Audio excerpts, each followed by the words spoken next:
O Dduw ein tad, dyn ni'n diolch i ti am fod yn gallu cyfarfod fel hyn yn denw. Yn diolch i ti arglwydd am dofal drosto ni, ac yn diolch i ti am darweiniad i ni a dy ffyddlondeb i ni bob amser, gariad mawr teg ato ni hefyd yn Iesu Grist dy fab. Dyn ni yn gofyn i chdi'n bendithio ni yn hoedfa hefo'n gilydd arglwydd, wrth i ni gyfarfod yn gilydd, wrth i ni ddisgwyl wrth i ti, ac wrth i ni sylweddoli dy bresenoldeb di yn ein plith ni. Siarad hefo ni arglwydd trwy dair, a bydde dysbryd glân yn goleuo'r cyfan. Ni'n gofyn hyn yn enw Iesu Grist. Amen. Amen. O fi garw ni i ddechrau allu rannu emyn, os allwn ni. Emyn sydd yn sôn am aros a disgwyl. Dyn ni'n disgwyl yn hir am bethau. Falle bod chi'n dal i disgwyl am eich ail jab, rai ohonoch chi, neu wedi gael o'n lle diweddar. Rhywun ohonoch chi'n disgwyl am eich cyntaf eto yma, dwi'n meddwl, Neges. Na cadre chwaith. Ond mae rhyw ddisgwyl i'r cyfyngiadau godi. Disgwyl pethau gwych i ddyfod, meddwl Williams Pantygelyn. Croes i hynny maent yn dod, oedd ei brofiad wedi hynny. Ond dyn ni yn y cyfnod yma pan dyn ni'n cofio ysgyniad Iesu'r nefoedd. A'r disgyblion yn disgwyl am y nerth yna o ddichod, a'i bod nhw'n disgwyl yn eiddgar, yn daer mewn gweddi, ac yn disgwyl yn bwrpasol felly am y nerth oedd i ddod. Dyma'r emyn yma Sicrwydd Bendigaid yn sôn am yr aros yna, a'r aros yn yr arglwydd ac am yr arglwydd hefyd. Glywn ni clywed yn canu.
stafell.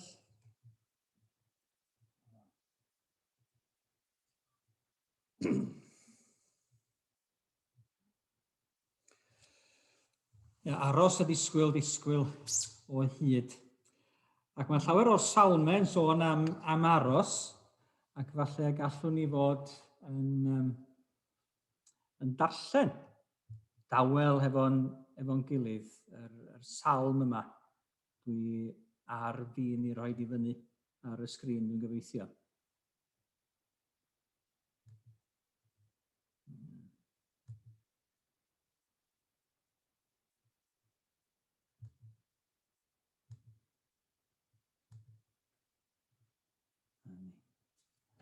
Nôl i'r sôn.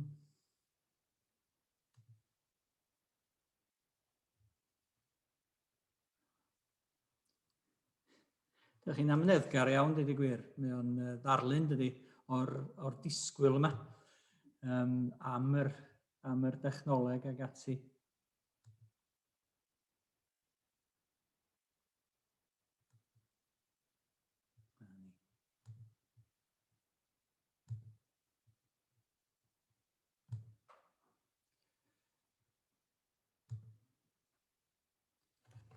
Mae'r salmydd yn sôn am ddisgwyl.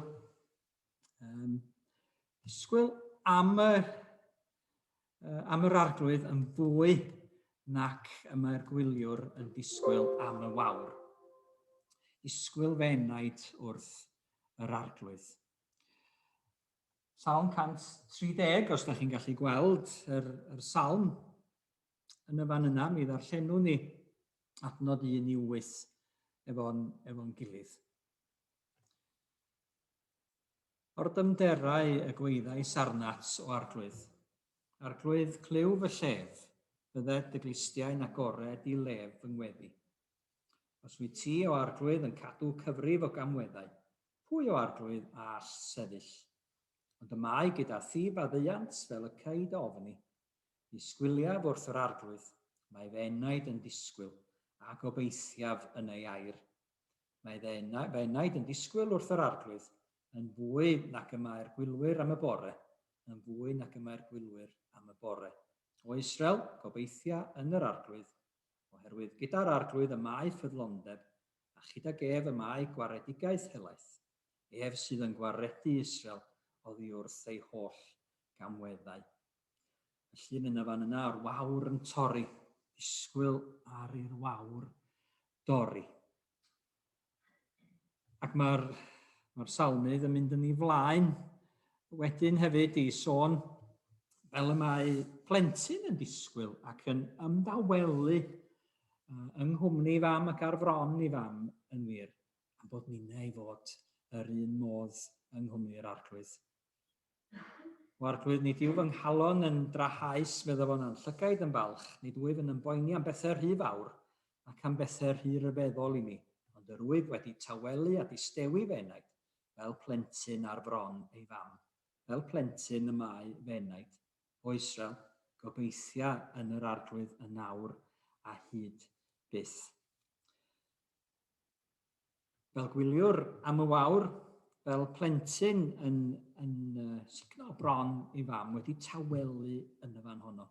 Tawelu yng nghwmni yr arglwydd yn disgwylgar wrtho fo, yn gwybod bod o mewn lle da, bod o yng nghanol bwriadau Duw ar ei gyfer o.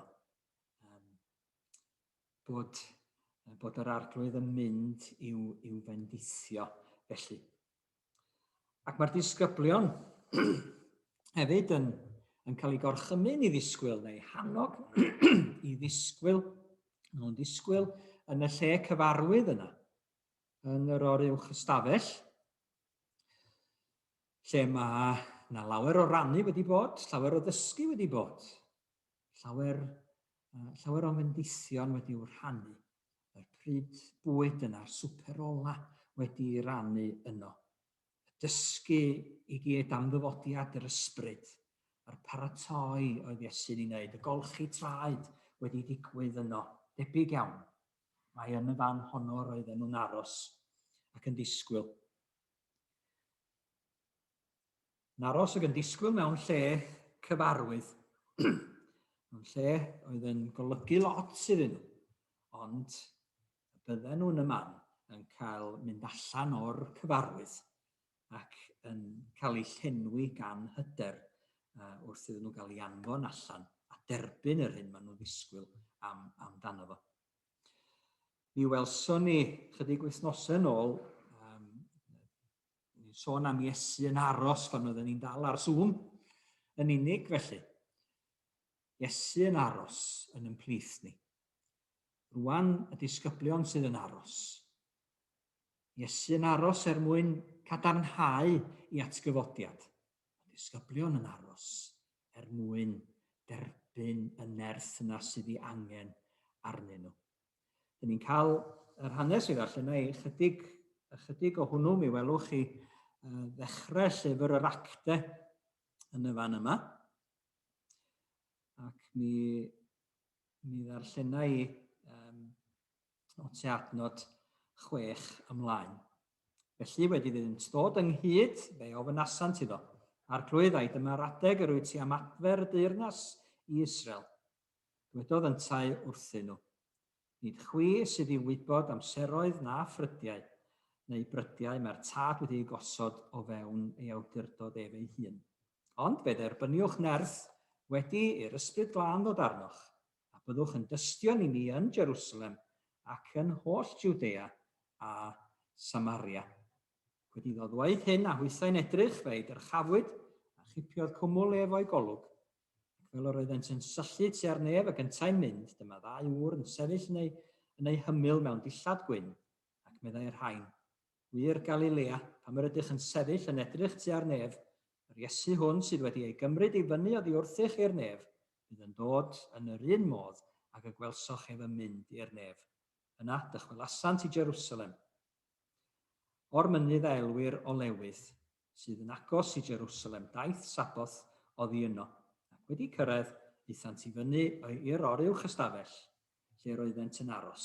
Pedr ac Ioan ac Iago ac Andreas, Philip a Thomas, Bartholomeus a Matthew, Iacob a Balffeus a Simon y Selot, a Judas fab Iago.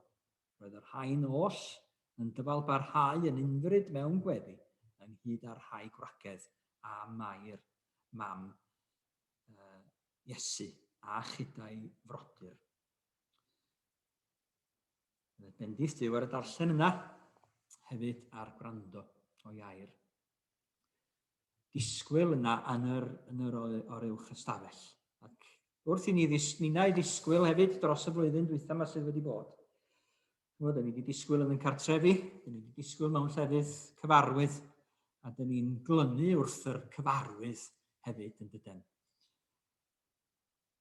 Ond mae'r disgyblion am gael ei symud allan, mae'r disgyblion am gael ei nerthu, a dyn ni'n mi fentra i ddeud, angen cael ei nerthu hefyd ar gyfer yr hyn sydd yn aros eto o'n blaenau ni.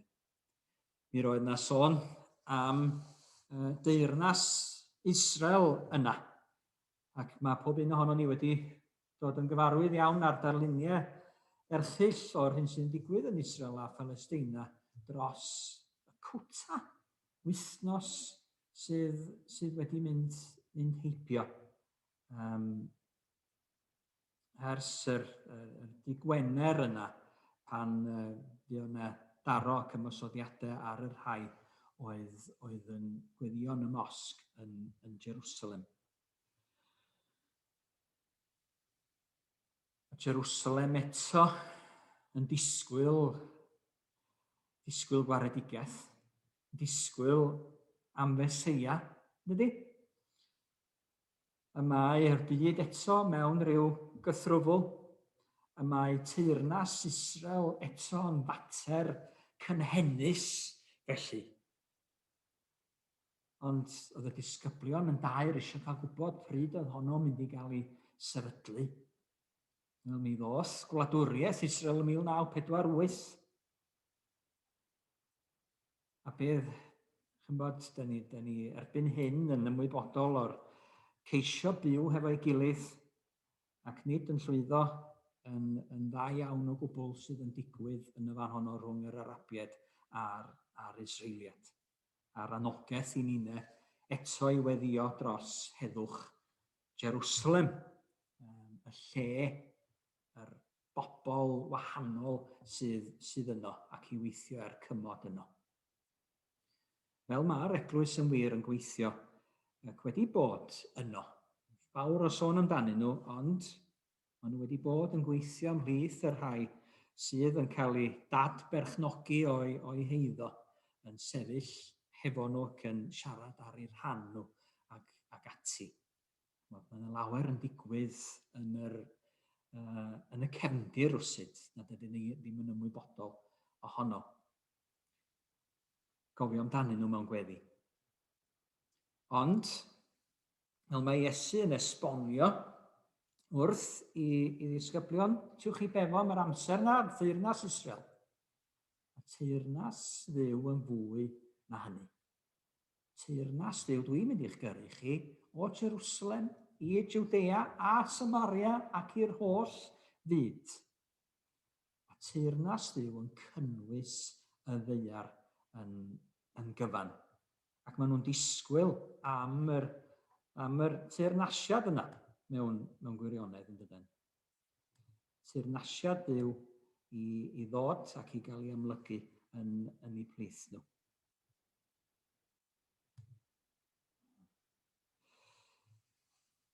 Fel gwelwch chi'r o'r uwch ystafell yn y fan yna yn le cyfarwydd iddyn nhw ddisgwyl. Ac mae'n dweud bod nhw'n mynd i gael, mae yna ddewid wedi bod nhw'n mynd i weld teyrnas Dduw yn cael ei sefydlu mewn nerth ers tro byd yn Marc. Mae Iesu wedi deud wrthyn nhw ac mae wedi'w gofnodi.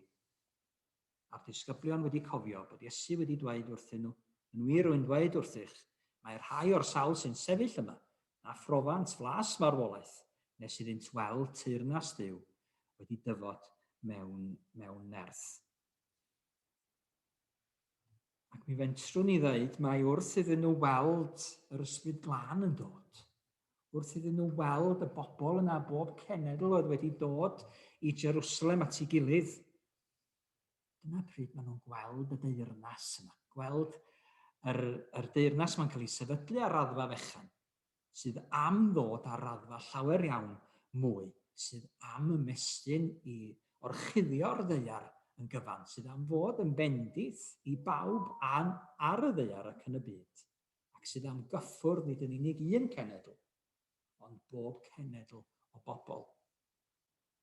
Ac hefyd yn cyffwrdd yn byd ni hefyd, nid yn unig pobl, ond y ffordd rydyn ni fel pobl yn ymwneud hefo'n byd. Fod ac yn mynd i ddod a dychwelyd y ddaear yma eto i'r hyn yr oedd Duw wedi'w fwriadu ar ei gyfer o. Ar y cochwyn ac wrth iddo fo creu popeth yn dda. Eto'n ail-greu wrth i'r ysbryd glân yma ddod ac wrth iddyn nhw ddisgwyl am i'r deyrnas ledaenu. Mae'r deyrnas yn dod, wedi dod ac ar y ddod. Ac felly mae hi eto. Mae eto i ddod yn yn plith ni ac yn yn byd ni. Ac yn yn cyffyrddiad ni hefo bob peth o'n cwmpas wrth i ni wneud hynny yn nerth yr ysbryd glân yma yr ydyn ni'n disgwyl amdano fo. Felly maen nhw i ddisgwyl am deyrnas Dduw. A faint mor fawr ydy teyrnas Dduw. Dio ddim yn gyfyngedig yn unig i un wlad nac i un wladwriaeth, nac i un lle, ond mae o'n ymestyn dros y byd yn gyfan.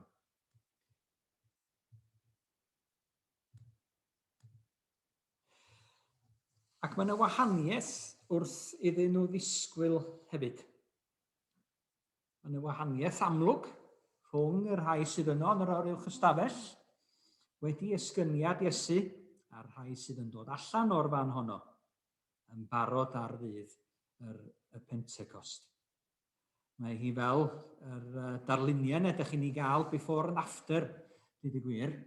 Chi'n meddwl, fel hyn, dyna olwg mawr ar y lle cynt, wrth i chi weld rhyw olwg ar dai neu be mae rhywun wedi wneud efo'i patio neu efo'i rar neu efo'i loft neu be bynnag neu efo'i bathroom. Neu un llun yn y fan yna, doedd y lle ddim yn drwg iawn cynt, ond mae o'n llawer iawn gwell wedyn, ar ôl taflu llawer iawn o arian ato fo, siŵr o fod, ag at y stafell arbennig yna. Llun o'r India, o Delhi dwi'n meddwl, cyn y pandemig sydd wedi effeithio gymaint ar yn byd ni. Smog, yr llygredd oedd yna. Ac wedyn, pan gliriodd yr awyr, pan stopiodd yr ceir a mynd a dod, y lle wedi clirio i gyd. Ni'n cofio amdanyn nhw yn y fan honno, wedi effeithio eto gan yr don yma o'r coronavirus. Cynt ac wedyn, ac yn meddwl am y disgyblion yma, sut yr oedden nhw cynt mewn gwirionedd, ac sut y maen nhw wedyn. Ac maen nhw'n disgwyl am yr nerth a'r hyder yna, na allan nhw mewn gwirionedd gyflawni dim hebddo fo. Maen nhw'n disgwyl mewn un lle, cyn i gael o, a maen nhw'n mynd allan i bob man wedi i dderbyn o. Maen nhw yn ddi-hyder ac wedi cloi eu hunain i mewn cyn i gael o, a maen nhw yn barod i fynd allan wedi i gael o. Mae W.E. Sangster, fyddai'n licio i gymhareb o, fe'n defnyddio hi rhyw ben bob blwyddyn, mae'n siŵr, wrth feddwl am y gwahaniaeth rhwng y cynt a'r wedyn. Meddwl am y gwahaniaeth rhwng cwningod a phuredau. Ferrets, felly. Mae'n siŵr bod o'n heliwr ei hun ac wedi arfer mynd ar ôl cwningod pan oedd o yn tyfu fyny yn bregethwr enwog efo'r Methodistiaid. Yn sôn fel yr oedd y disgyblion. Cynt, fel cwningod yn cuddio yn ei tyllau.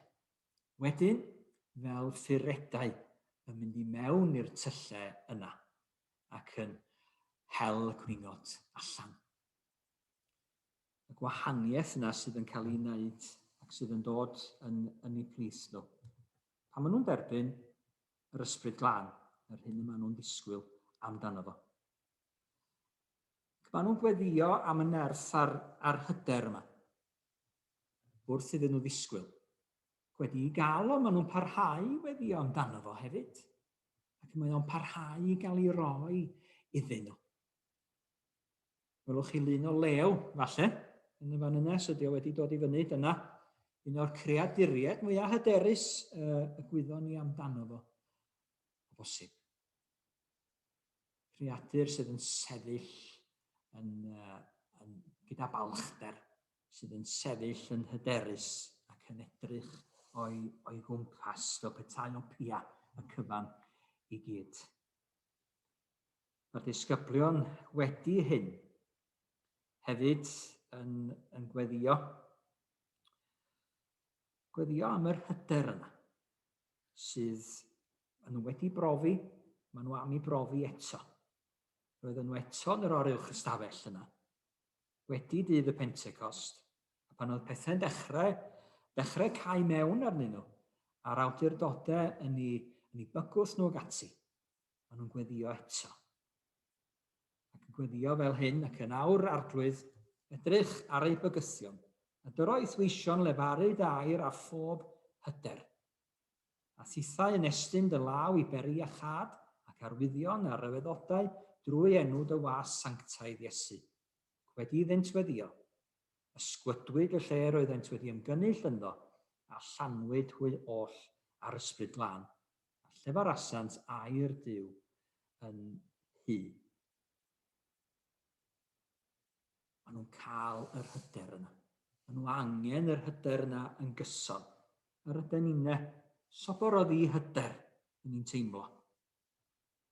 I rannu hefo eraill, i ddweud yn dda am yr arglwydd Iesu. Ond nid un waith mae'r hyder yna'n dod i ni. Mae o'n dod dro ar ôl tro. Mae angen cyn bob sefyllfa.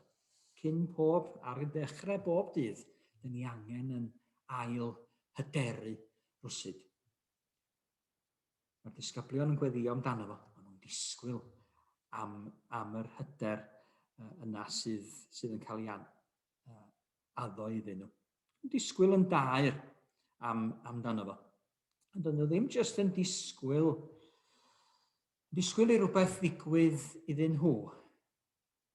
Maen nhw yn disgwyl yn eiddgar, disgwyl yn bwrpasol hefyd. Ddim yn disgwyl yn ddiamcan yn y fan yma. Disgwyl yn strategol. Fel da ni'n cael yn hannog gan Iesu yn ei amhegion ynglyn â'r deyrnas. Y teyrnas nefoedd. Fod yn rhywbeth i weithio ac i fod yn fwriadol yn ei gylch. Y teyrnas nefoedd, meddwl fo, yn ei gymharu yn y fan yma, debyg i drysor wedi guddio mewn maes. Pan ddaeth rhywun o hyd iddo, fe'i cuddiodd. Ac yn ei lawenydd mae'n mynd ac yn gwerthu'r cwbl sydd ganddo ac yn prynu'r maes hwnnw. Mae'n strategaeth ar waith yma. Mae'n rhywbeth pwrpasol yn digwydd yn y fan yna. Mae'n guddio, mae'n buddsoddi, mae'n symud adnoddau yn digwydd, mae'n brynu, pwrcasu yn digwydd. Ac eto, efo'r perl werthfawr, mae teyrnas nefoedd yn debyg i fasnachwr sy'n chwilio am berlau gwych. Wedi ddarganfod un perl gwerthfawr, aeth i ffwrdd a gwerthu'r cwbl oedd ganddo a'i brynu. Dewis yn fwriadol buddsoddi pob peth i mewn i'r hyn sydd yn werthfawr.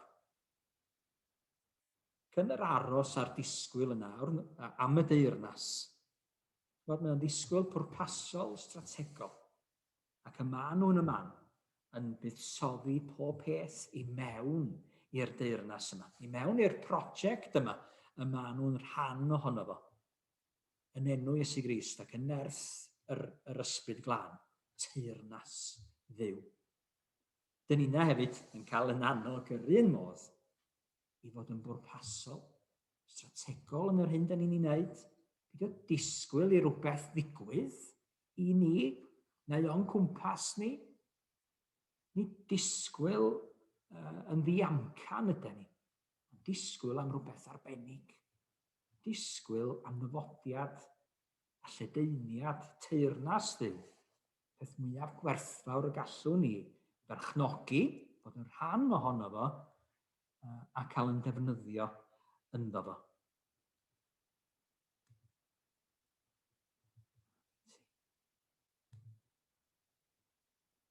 Lle meddwl eto am y disgwyl pwrpasol yna. Mi welswch chi llun ar y cochwyn o'r wawr yn torri, disgwyl am y wawr. Yn darfod efo'r ddelwedd yma. Mae'n lun hyfryd yn y fan yna. O'r wawr yn torri, syw fynydd yn yr Himalayas yn Nepal. Llun hyfryd, ond nid llun wedi'w dynnu ar hap, mo hwnna.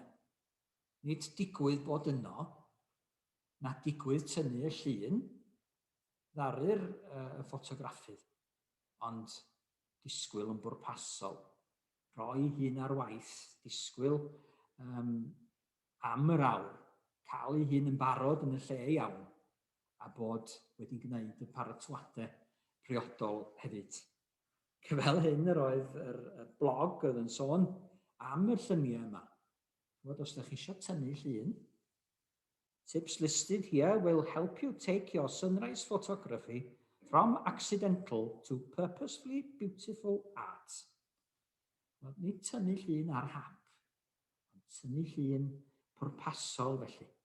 Os ydych chi eisiau mynd, yna ewch a'ch snac efo chi, ewch i'ch gwely noson cynt, paratowch eich offer, glanhewch eich camera a'ch lens, ac holwch pobl lle mae'r lluniau, lle mae'r golau gorau i'w gael, paratowch ar gyfer tynnu'r llun y bore wedyn. Yn rhoid yr holl restr yma. A dyna sydd yn dod wedyn, y llun arbennig yma, yn un enghraifft o hynny. Ddim wedi disgwyl a ddim wedi digwydd ar hap, ond wedi disgwyl yn bwrpasol ar ei gyfer o. Byddai, Leonardo da Vinci hefyd, ni'n gwybod bod yntau wedi gwneud a chyflawni llawer. People of accomplishment, meddwl fo, rarely sat back and let things happen to them. They went out and happened to things. Nid gadael I bethau ddigwydd iddyn nhw, ond bod nhw yn digwydd I bethau eraill. A dyna yr hyder ydyn ni'n ei gael I fynd allan yn enw'r arglwydd Iesu Grist. I fod yn parhau yn y gwaith yna, y mae o wedi dechrau yr dysgu a'r gweithredu welodd ac ysoniodd lyc amdano fo. Yr hyn y gwelson ni Iesu, dechreuodd Iesu I wneud a'i ddysgu. Dyna ni'n yn cael parhau yn hynny. Yn y nerth a thrwy y nerth, y mae'r arglwydd ei hun yn ei roi ni. Bydde di ni'n felly. Disgwyl yn wir pethau gwych I ddyfod. Disgwyl cael yn symud o'n cyfforddusrwydd, o'n llefydd arferol, o'n pobl arferol. Disgwyl i'r arglwydd yn hyderu ni a'i ysbryd glân. Disgwyl yn daer mewn gweddi y mae'r disgyblion yn ei wneud ar ei hynny ddigwydd a pharhau I weddio hefyd ar ei hynny ddigwydd. Nes gweld hyder eto a nerth eto yn eglwys yr arglwydd Iesu Grist. Er mwyn ei enw. Amen. Amen.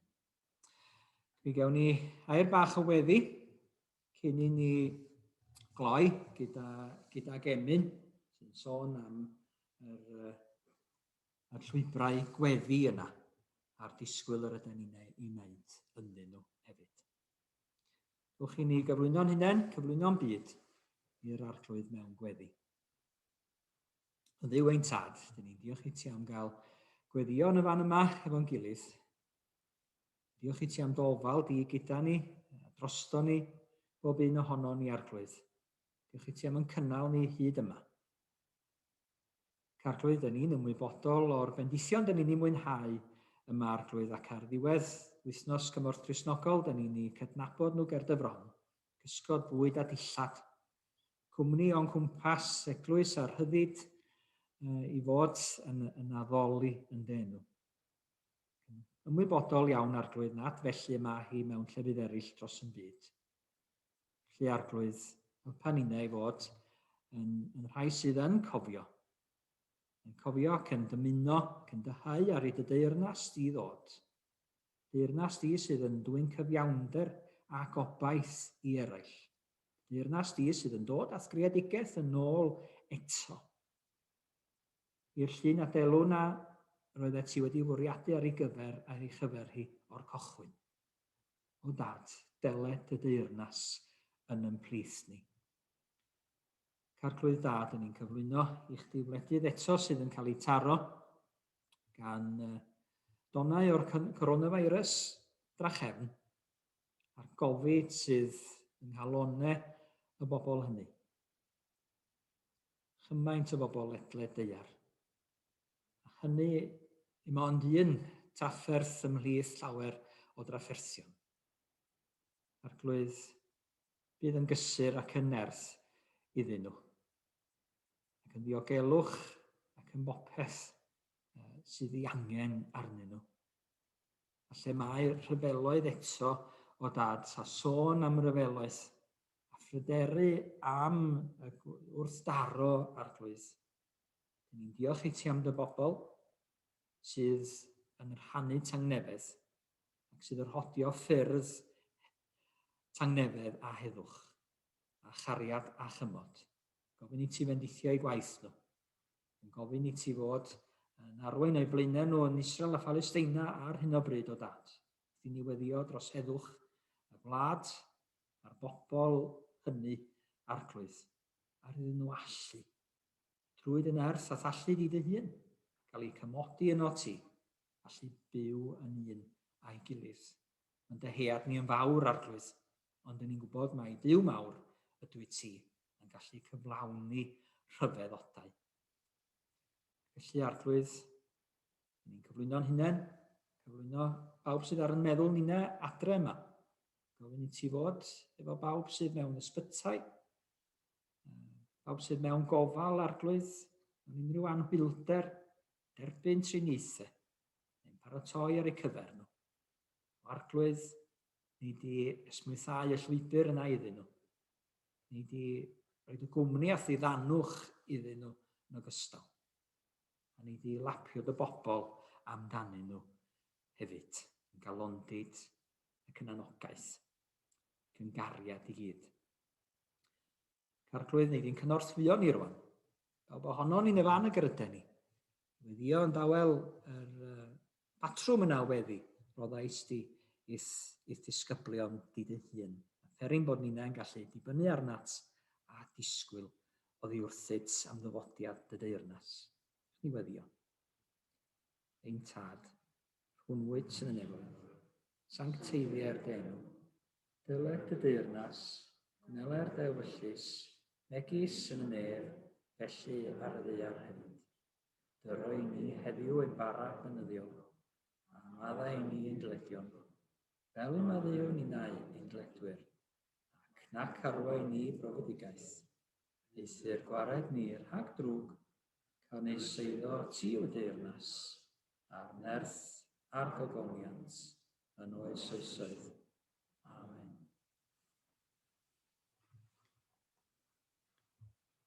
Ac un emyn i gloi felly,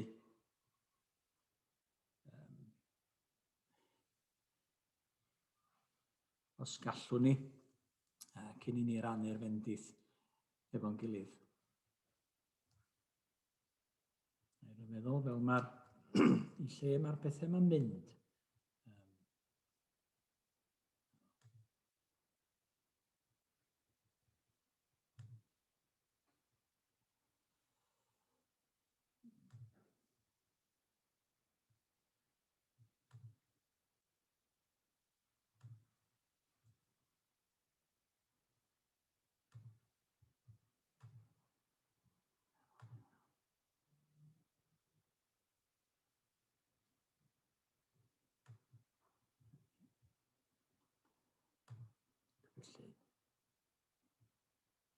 Oce.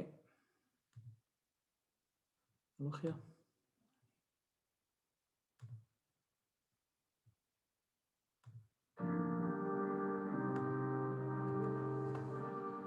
Dawel lwybrau gweddi.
ddim eisiau bod, wel, sy'n braf bys gallu canu efo'n gilydd fel gwelson ni nhw'n canu yn y fan yna eto.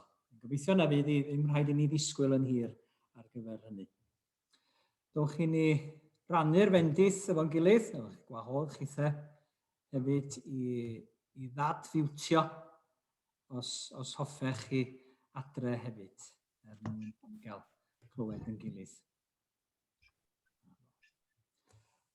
Gras, ein harglwydd Iesu Grist, a chariad Duw, cymdeithas y ysbryd gwael, a fydd gyda ni awr hon, hyd bydd.